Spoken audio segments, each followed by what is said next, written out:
Thank you. Salamat, no? Dahil last week, sabi nga ganon, God hears and delivers. Amen? And today, God o the Lord hears and rescues. No? Marami po tayong ni-rescue ng Panginoon. And for those people, no, na hindi po nakarating last Sunday, the continuation of our preaching today, no? Yung binasa po natin from Psalms 34:17 to 19, ulitin ko lamang po. Sabi, the Lord hears his when they call to him for help. Sabi, he rescues them from all their troubles. The Lord is close to the brokenhearted. He rescues those whose spirit are crushed. The righteous person faces many troubles, but the Lord comes to rescue each time. No, so sabi nga, dumarating ang Panginoon bawat araw, bawat sandali to rescue us. No, whenever we're facing troubles, whenever we're facing difficulties. Amen po ba? Parang maingay.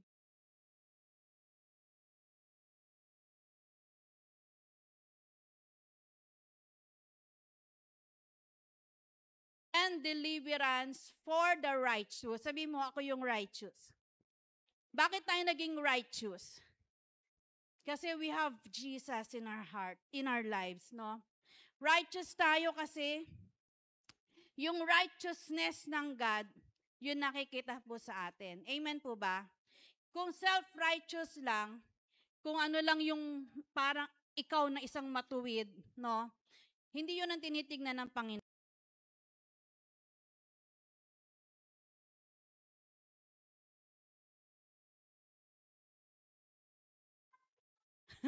Mas ano sila? Ayan, okay. No?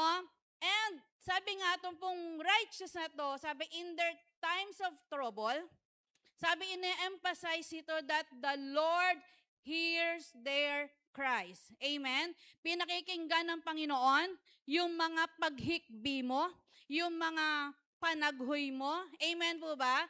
Yung mga pananahimik mo and crying to God, no? Sabi, He's near to the broken-hearted and provides rescue for all their afflictions. Nagpo-provide siya ng kapamaraanan upang mailabas ka from all those afflictions. Sabi mo, Pastora, medyo okay naman yung buhay ko. Okay naman yung buhay namin ngayon, walang mga afflictions, walang mga ano. Pero sabi, this highlights the contrast between difficulty of the righteous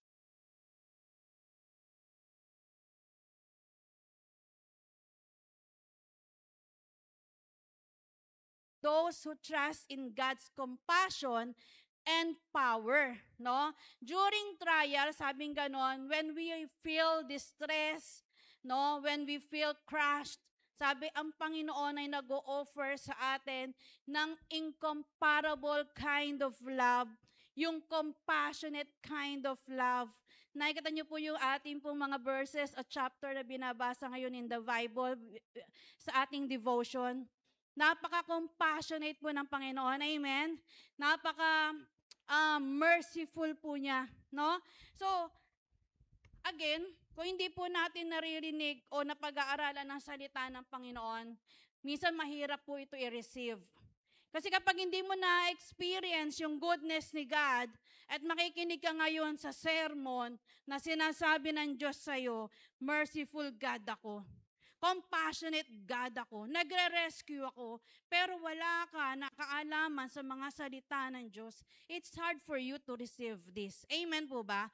Kasi kung wala kang deep relationship ngayon sa Panginoon, ang hirap tanggapin ng mga sasabihin natin o mga sinasabi ng mga nagsasalita o na nag-preach. No? Kahit sino po.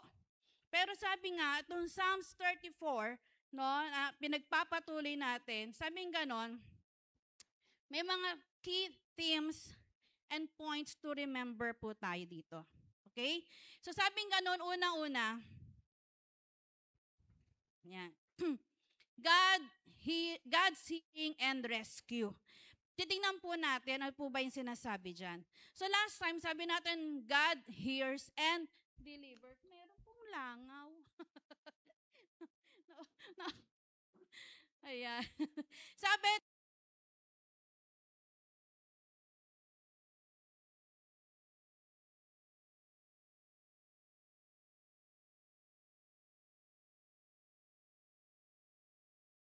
from dangerous and distressing situation. Remember, nang si David, sinusulat niya tong Psalms 34, nandun siya sa so distressful situation. Amen? Nandun siya, nagtatago siya sa bundok ng Adula, wherein yung cave na yon madilim. No? He is in his darkest time in his life. Hinahanap siya ni Haring Saul upang papatay.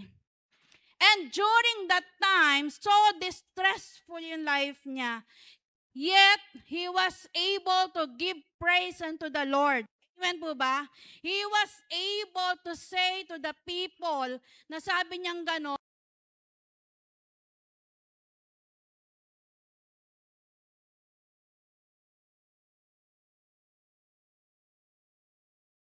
sundan ako eh. Nandoon sa lugar na kung saan kailangan niyang i-protect yung life niya. 'Di ba? Na parang katulad natin, tayo yung punong-puno ng problema, pero may minister ka. Amen po? Ikaw yung nagsasabi sa kapatid mo, kapatid, lakasan mo lang yung loob mo, makakaalis ka rin sa situation na yan. Pero not knowing, no, hindi niya alam na ikaw ay punong-puno ng problema, just like David. No? Sabi nga, noong time na yon, in Psalms chapter 2,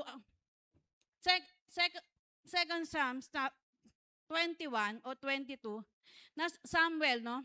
Sabing ganon, si David, andun siya sa darkest time na yon. Pero, sabi niya in verses 17 to 19, paano niya sinasabi na ang Diyos ay nakikinig sa iyong mga hinaing? Ang Diyos ay attentive to your cries. Grabe, di ba? Sabi niya,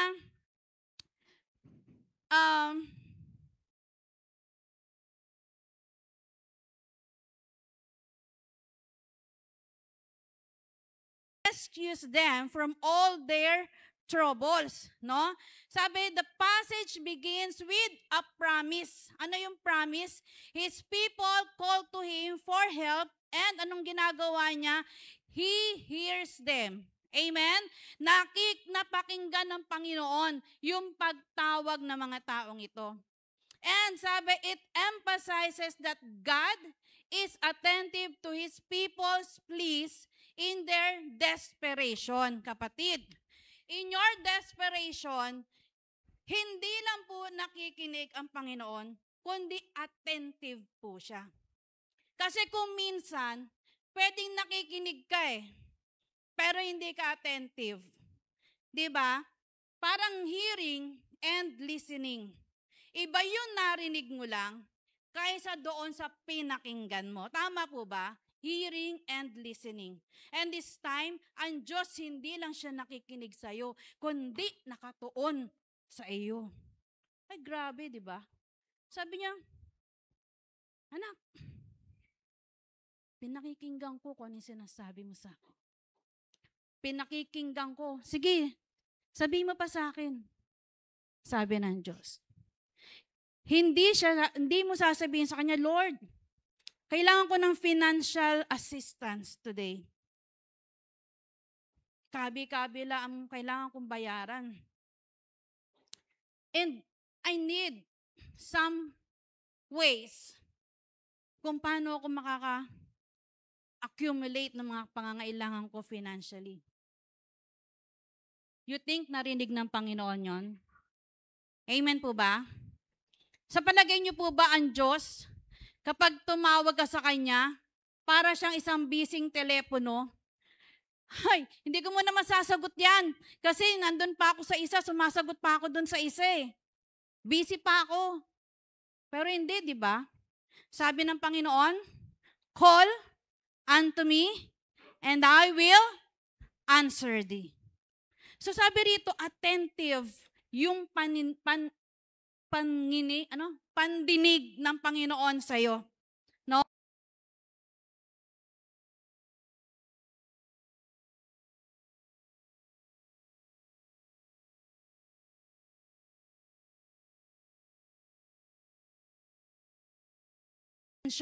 Ibig sabihin, hindi ka lang pinakikinggan ng Panginoon, nakikialam pa siya para umayos yung kalalagayan mo. Amen!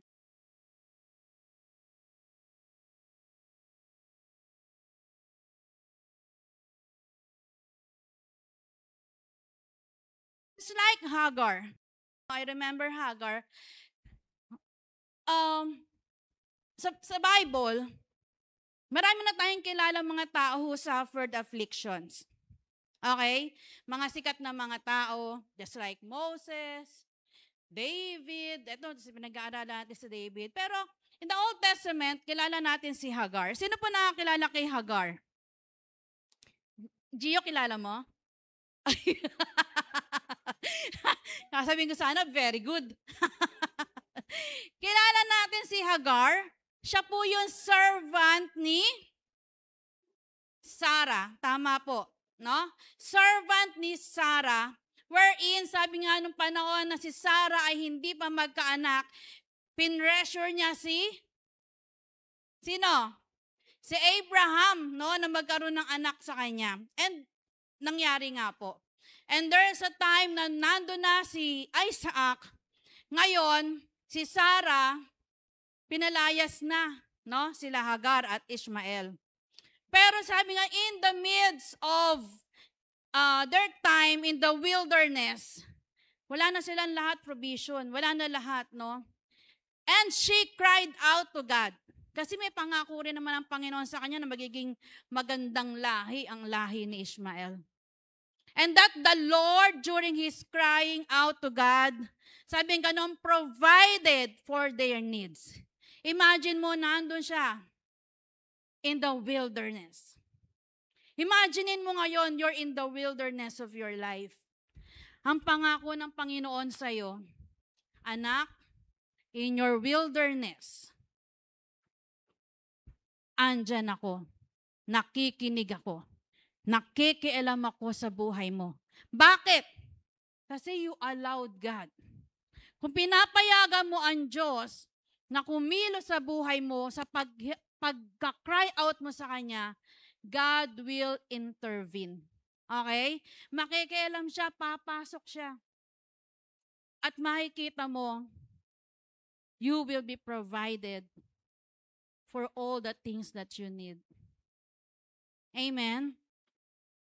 Kaya, sabi niya,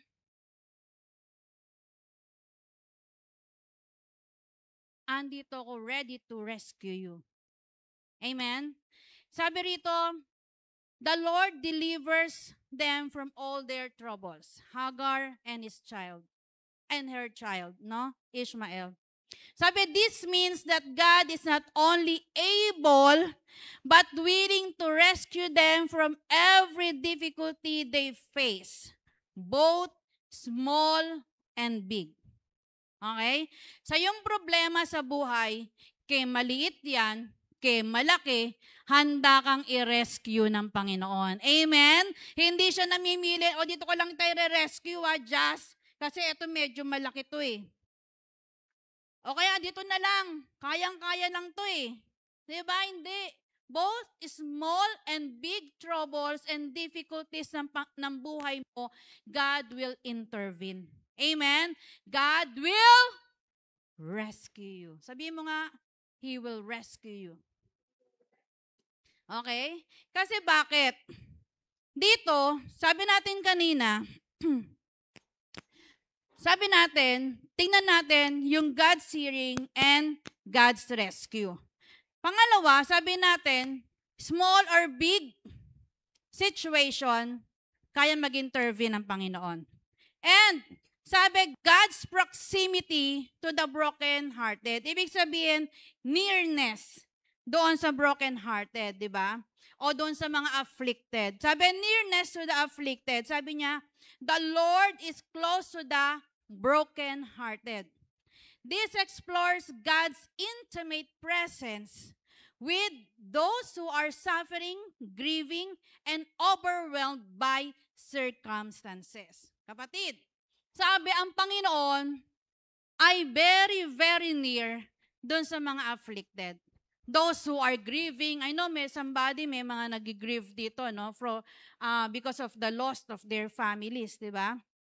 And sabi ng Panginoon, kung na-overwhelm ka, andyan ako. Sabing ganon, God's closeness, compassion for those who are experiencing crushed spirit or broken heart, sabi, indicating a rescue from their despair.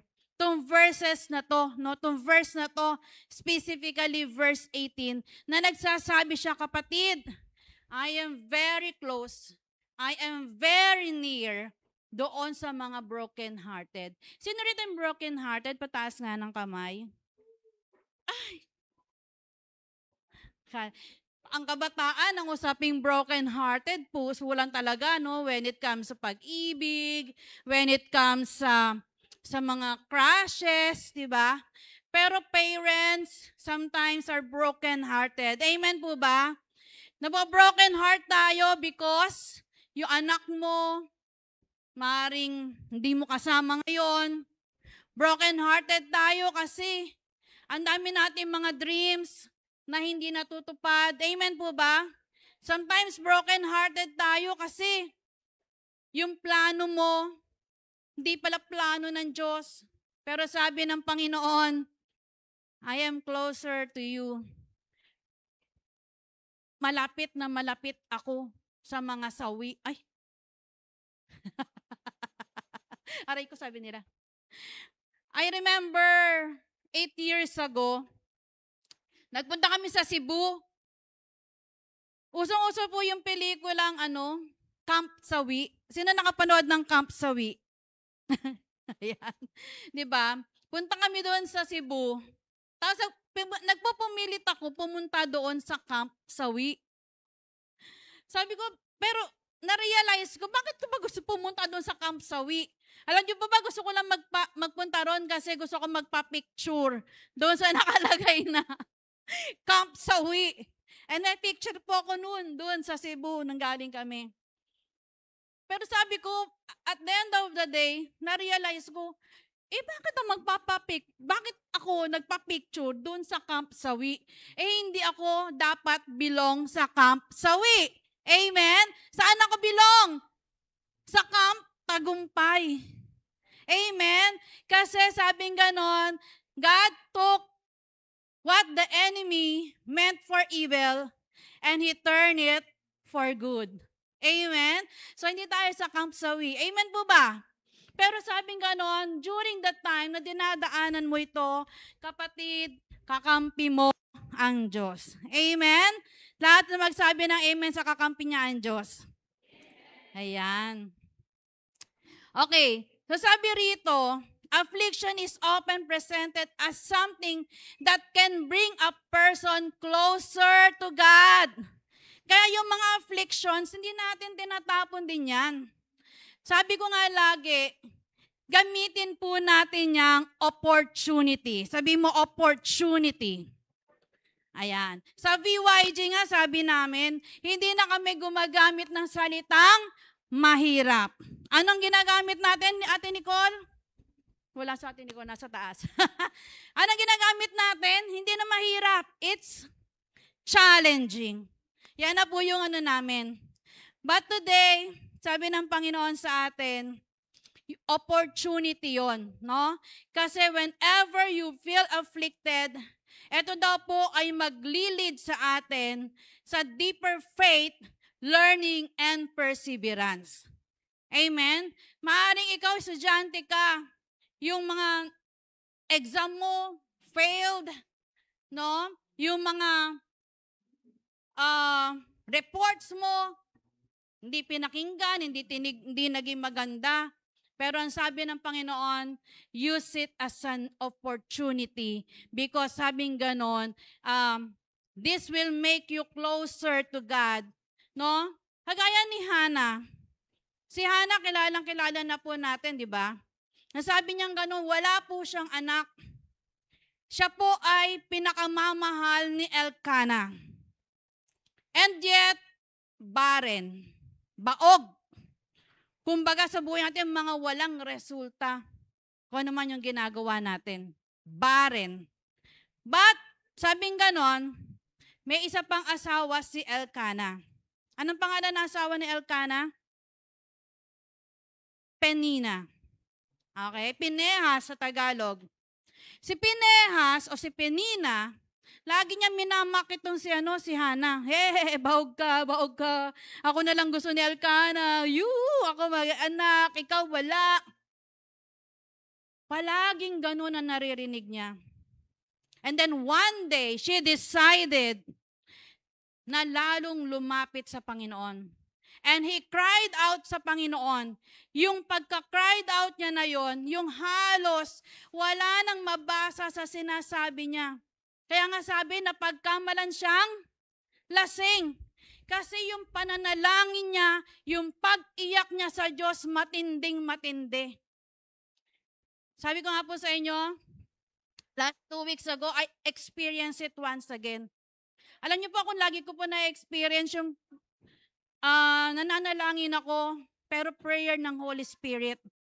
Groaning, no? The Holy Spirit is praying in behalf, ba, teacher? O in behalf of... Bahala na kayo kung ano yung tama. Kumbaga nananalangin ako, hindi ako yung nananalangin, yung Holy Spirit ang nananalangin for me. And last week, di ba this week? Last week, experience ko pong muli yun. Na yung pag in-urge ako ng Panginoon, manalangin ng matindi, wala po akong tulog. And I prayed a lot of prayers. Hindi ko alam kung saan nanggagaling, inuhugot lang ng Holy Spirit yung prayer na yon. Grabe. Wala na ako halos masabi, wala na akong alam ko lang, I'm praying in my spirit, crying and praying for the people na pinapakita niya sa akin. And I prayed one prayer na yung heart desire ko. That's, ano bang araw yung Wednesday yata yun. Basta wala akong naging tulog. And then, kinalunisan, God answered me. Sa isang matinding pinagpe-pray ko. And I know may gagawin ng Panginoon. You know what? Yung prayer ko na to, heart ko po ito para sa mga kabataan. Tindi ng prayer ko ng gabi na yon. Kina-Monday yan, I attended a funeral service. And, celebration muna, church anniversary, tapos birthday, and a funeral. Hindi naman kami nag-funeral service, basta may burol, no? And during doon sa burol na yon, may nakausap akong tao na parang, alam nyo, swak, yun sagot niya sa prayer ko.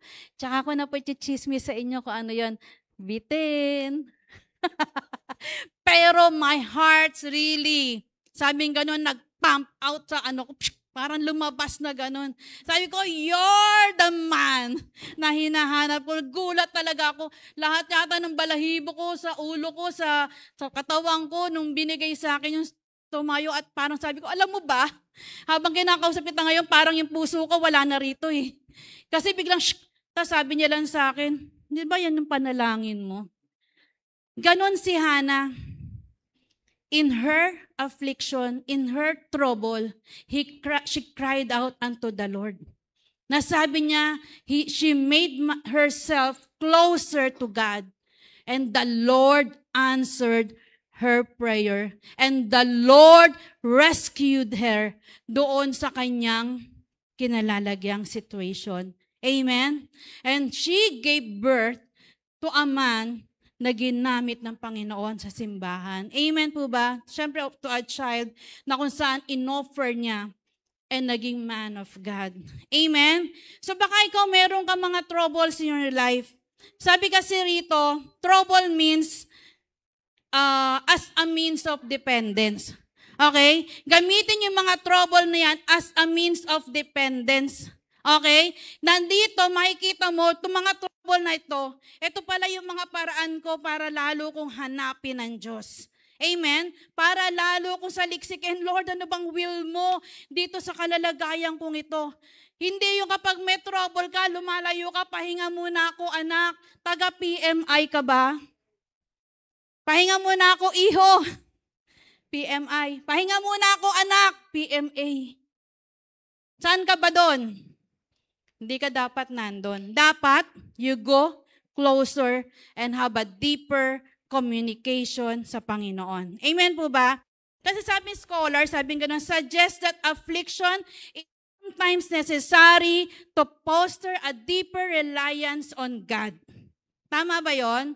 Yung mga bagay na yan, yung affliction na yan sa buhay mo, ginagamit ito to foster a deeper reliance on God alone to comfort and strength, for comfort and strength.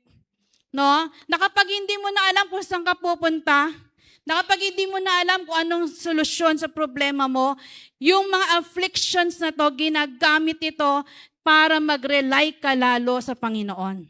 Amen? Hindi ko po alam kung ano afflictions nyo today. And hindi ko alam, hindi ko nakikita.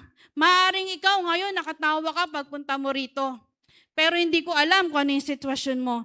But the Lord is saying to you, gamitin mo yung mga afflictions na to. Gamitin mo yung mga troubles and difficulties na ito para mas lalo kang mag-rely on God. Amen? Amen po ba? Sabi rito, yung nature ng buhay ng isang matuwid, sabi niya, not a life without trouble. Huh? Tinawag pa ako matuwid, pero meron naman palang mga trouble in my life. Bakit? Pinangako ba sa'yo ng Diyos kapag kilala mo siya, wala ka ng trouble in life? Hindi niya po pinangako yan. Sabi nga, marami persecution na darating sa'yo. Diba? Maraming minsan kahirapan na darating sa'yo, but because of God, lahat yan masosolusyonan ng Panginoon. Sabi, hindi pinangako ng Diyos na yung buhay mo a life without trouble. No? Sabi that verses na binabasa po natin, acknowledge that righteous man may have many troubles. No? And sabi nga, no, will dispel the notion that a life dedicated to God will be free from hardship. Hindi po tayo free from hardships. Amen? Hindi po tayo free from all difficulties. Amen po ba?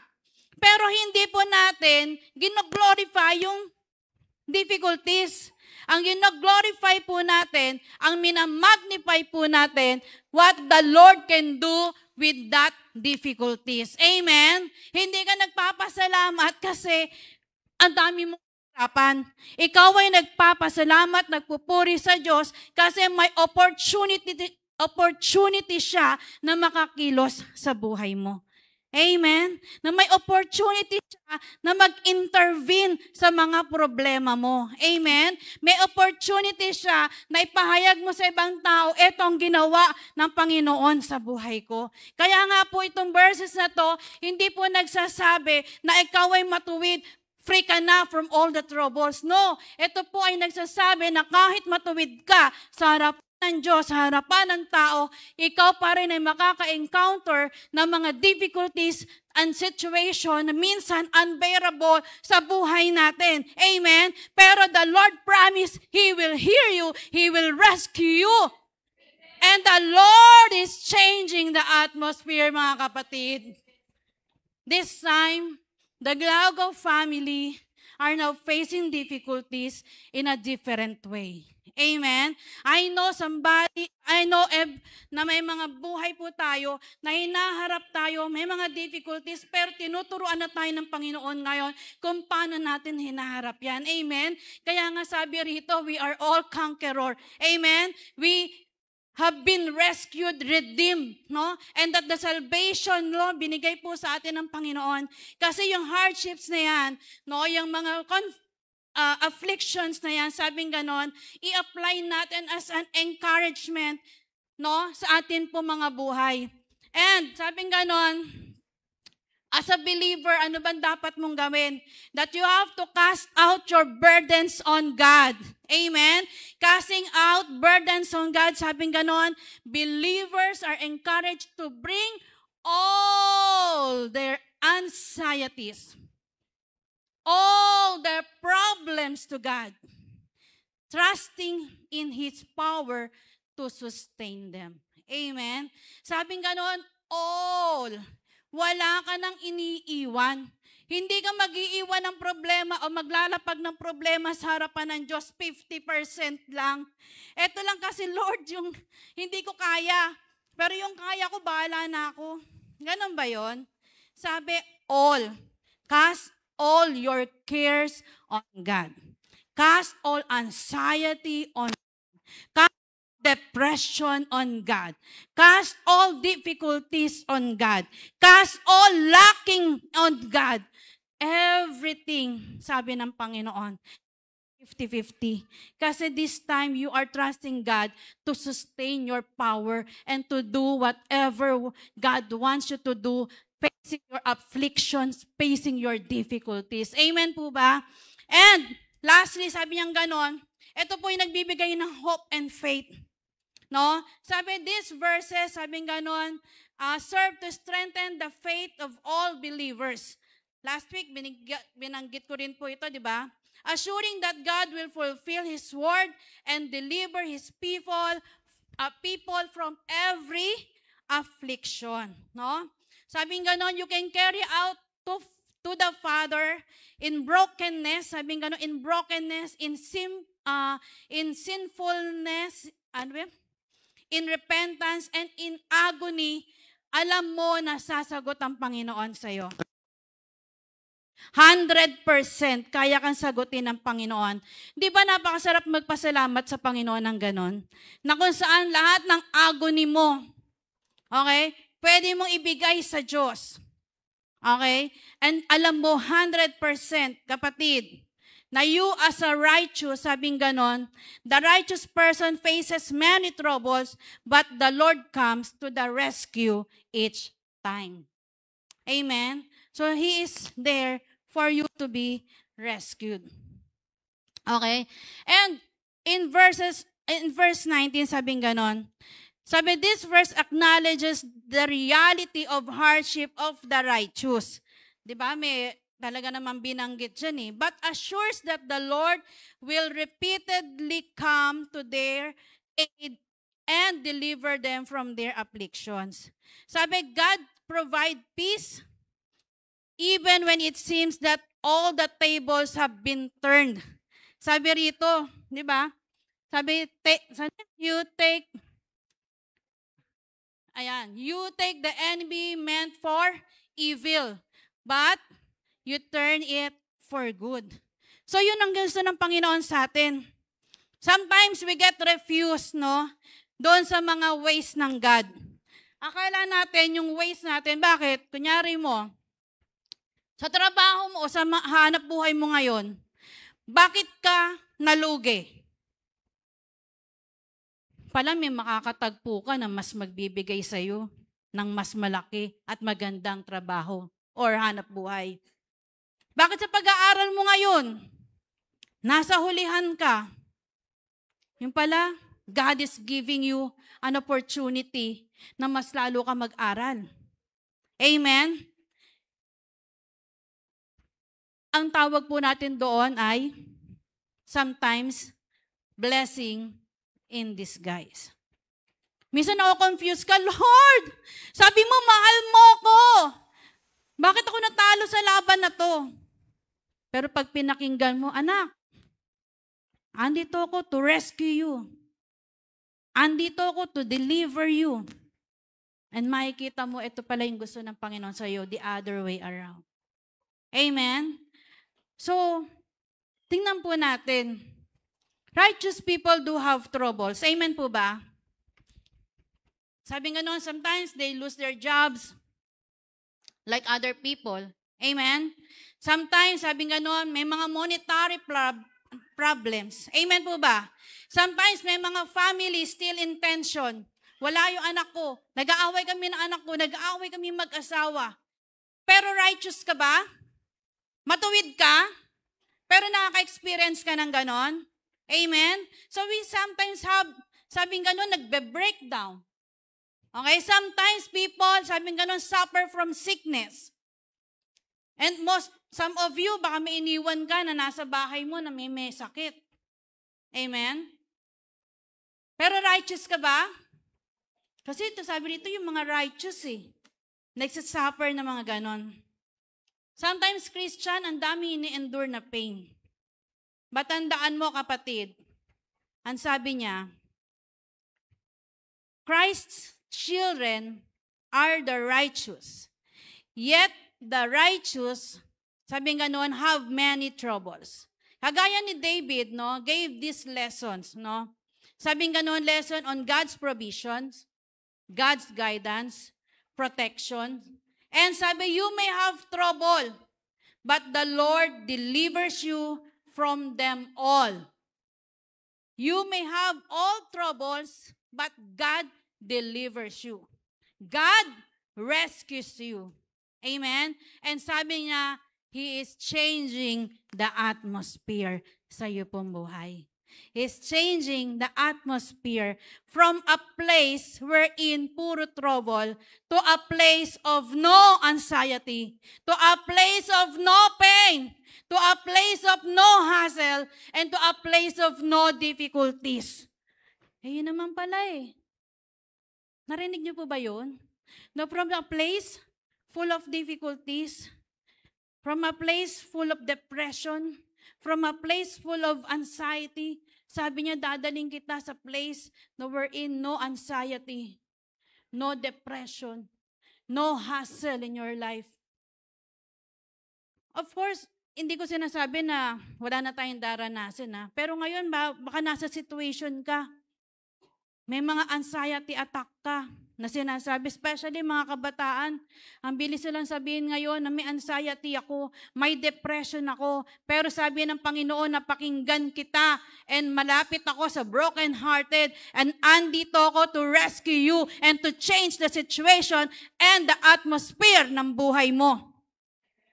Diba? Kasi ang pangako ng Panginoon, itong place na to, sabi, a place where you can glory in the radiance of the Lord Himself as you stand before His throne. Sabi nga dun sa upper verse na pinag-aralan natin dyan last week, na kapag na kay Kristo ka, halos hindi nila makita yung problema sa'yo. Amen? Punong-puno ka na ng problema, pero yung radiance ng Panginoon, yun ang sumisinag sa'yo, yun ang nagliliwanag sa'yo. Amen? At nakikita nila sa'yo, sabi nila, ang bata-bata mo, ilang taon na ba ako? Sabi ko, bira ka. Sabi, bakit? Sabi nga kay Ate Becca kahapon, mayroon lumapit sa kanya.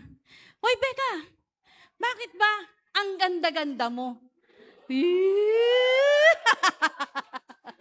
Sorry, Ate Bex, kasi yun ang sabi sa kanya Kahapon pinag-uusapan namin yun Kasi that's the glory of God. Amen? Woo! Ako nga, di naman po sa pagmamayabang. May isang young people dito, gusto kong buksan yung mata niya. Buksan nga yung mata mo. Akala niya, ako nahihiya Sabi niya, 38 lang daw ako. Wala kasi siya. Asan ba si kapatid ni Kalakambal? Yung babae, si Cheska. Sabi niya, Pastora, nagulat siya, narinig niya, 53 na ako nung outing. Diba? Sabi niya, 53 ka na, Pastora? Oo. Hindi nga. Tapos sabi ng boyfriend niya, mukha lang po kayong 38. Hindi ko alam, pinaligtad lang pala yun. Sabi nila, 38. Pwede ba higher?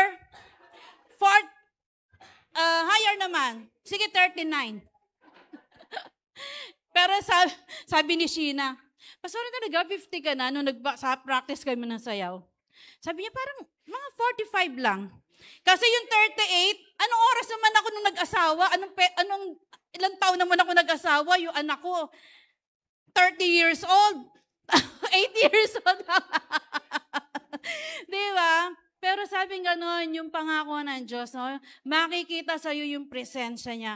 Though you are filled with difficulties, kasi ang promise niya sa iyo, a place where you can glory in the radiance of the Lord Himself as you stand before His throne as He is changing, the situation and the atmosphere ng buhay mo. Amen? Buhay ng pamilya mo, buhay ng negosyo mo, buhay ng pag-aaral mo, kapatid. Hayaan mo magliwanag si Kristo sa mga sitwasyon na yan. Amen? Hayaan mo na i-change na yung situation from a place of anxiety to a place of no anxiety, from a place of difficulties, from a place na ayahayang buhay. Amen? Kasi yun ang pangako niya sa'yo. Sabi niya ganon, the promises of God, sabi niya, He hears you. Amen? Pinakikinggan niya, whatever your desire, ng puso mo, pinakikinggan niya yan. Your agony, pinakikinggan niya yan. Amen? At ang pangako niya sa'yo, the presence of God, sabi niya, He is near to you. And He is there to rescue you. And the provision of God, sabing ganon, He promised that He delivers you and He rescues you. God provide hope when we feel despair. Amen po ba? We have the Savior na sa panahon na tayo po ay nangangailangan that sabing ganon, the Lord knows what we find it difficult to walk in His footsteps. Now, sabi nga nun, He provides a Savior, a rescuer that will change the atmosphere of your life. Amen?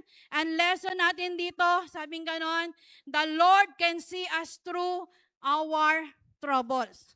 Okay? And make them a blessing to us. And those who are surrounded by us, sabi nga nun, and those who are surrounded by us when we cry out, sabi nun, the Lord hears us because His ears are open to our prayers. Pakiclose. And sabi, He receives them with delight. Amen po. Sabi ganun, kapag nananalangin ka sa Diyos, hindi busy yung telephone niya. He hears it with delight. Nalulugod po siya na tinatanggap niya yung mga pagtawag mo sa Kanya, yung paghikbi mo sa Kanya, yung pananaghoy mo sa Kanya. Amen? He received it. Sabi niya, the Lord can see us through our troubles. Amen? And ang last, ang promise niya, the Lord is always near. Okay? When the weight of life is upon us, sabi ganon, our hearts can be broken and shattered. No? But sabi ganon, and our spirit can be affected. Sometimes, pag may mga problema po tayo, real talk lang, di ba? Nasabi nga pong ganon, affected tayo sa mga nagiging problema natin. Sino ba dito hindi naapektuhan ng mga problema? Pero ang pangako ng Panginoon, He is always near. Amen? Ready to rescue us. Amen?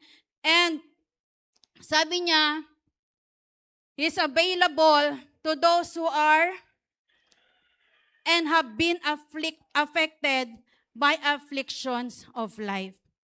Guys, ating Panginoon, ready to deliver you, ready to rescue you. All you have to do is to come closer to Him. Use those afflictions. Yung mga bagay na nakikita mong difficulties, gamitin mo yan sa buhay mo para mas lalo kang maging close sa Kanya. And lastly, gamitin mo yan upang hindi ka matakot, harapin at baguhin yung atmosphere sa buhay mo. Because God is changing the atmosphere of your life. For He said in Isaiah 41:10, sabi niya, fear not, for I am with you. Amen? The pain that you are feeling today is nothing compared to the joy that's coming. Amen? Praise God. Tayo pong lahat ay tumayo this morning. Ang Panginoon po ay ready to deliver you. Ready to rescue you.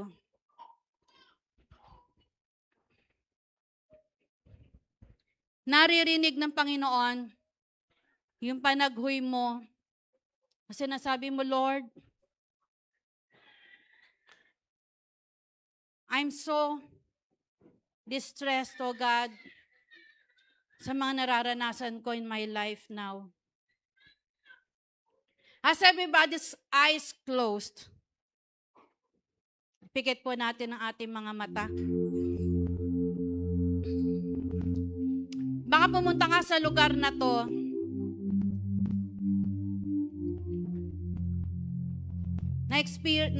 nararamdaman mo, Lord, yung puso ko ngayon, punong-puno na anxiety. Yung puso ko ngayon, Lord, confused. Yung puso ko ngayon, Father God, hindi ko alam kung ano yung pakikinggan ko. Yung puso ko ngayon, nalilito, Lord. Hindi ko alam kung anong provision ang kailangan ko at kung paano ko ito ma-accomplish, oh God. Sige nga po, lift up your hands to God. If yung buhay mo ngayon, nakikita mo, eto ko, Lord, hindi ako mahihiya sa'yo. I will lift up my hands, oh God. Dahil ito po yung mga nararamdaman ko. Lord, may mga monetary problems ako. Lord, may sickness akong iniinda. Lord, may problema kami mag-ina, mag-ama, o mag-asawa. Pero I will trust in you, God. Lord, I will allow you to change my situation. I'm allowing you, Jesus, to work on my behalf sa buhay ko, God. Lord, nakikita mo yung mga kamay na yan. I don't know, Lord, yung kalalagayan ng mga puso nila. I don't know, Lord, kung ano po yung sitwasyon nila. Ikaw po ang nakakaalam. Salamat, Panginoon, that this morning, tinuruan mo kami on how to get closer to you more and more, O God. Tinuruan mo kami, Father God, to change the situation, the atmosphere, O God. Because meron kaming pangako na narinig sa iyo. Na Lord, na nakikinig ka sa aming mga problema, sa aming mga panaghoy, O God. Nakikinig ka, Father God, and you will come to us, O God, to rescue us, O God. Salamat, Panginoon, even as a righteous person or people, God, nakararanas kami ng trouble. Nakararanas kami ng difficulties. Pero dahil ikaw ang aming Diyos, sabi mo, Lord, you are near to the broken-hearted. You are close to the broken-hearted. Lord, we come unto you as a broken-hearted, Panginoon, sa mga situation na yan. But we believe, Father God, sa umaga pong ito, pinalaya mo kami sa lahat ng trouble ng buhay na ito. Pinalaya mo kami at binabago, Panginoon, yung sitwasyon ng aming buhay. Pinalaya mo kami, Panginoon, at binabago, Father God, ang atmosphere in my family, in my finances, in my studies, in my business. For you are the God who rescues us from all the troubles that we have in life. For you are the God who changes the atmosphere, Father God. You are the God, Lord, na ngayon ay umahawak sa aking buhay. Salamat, Panginoon. Salamat, Panginoon.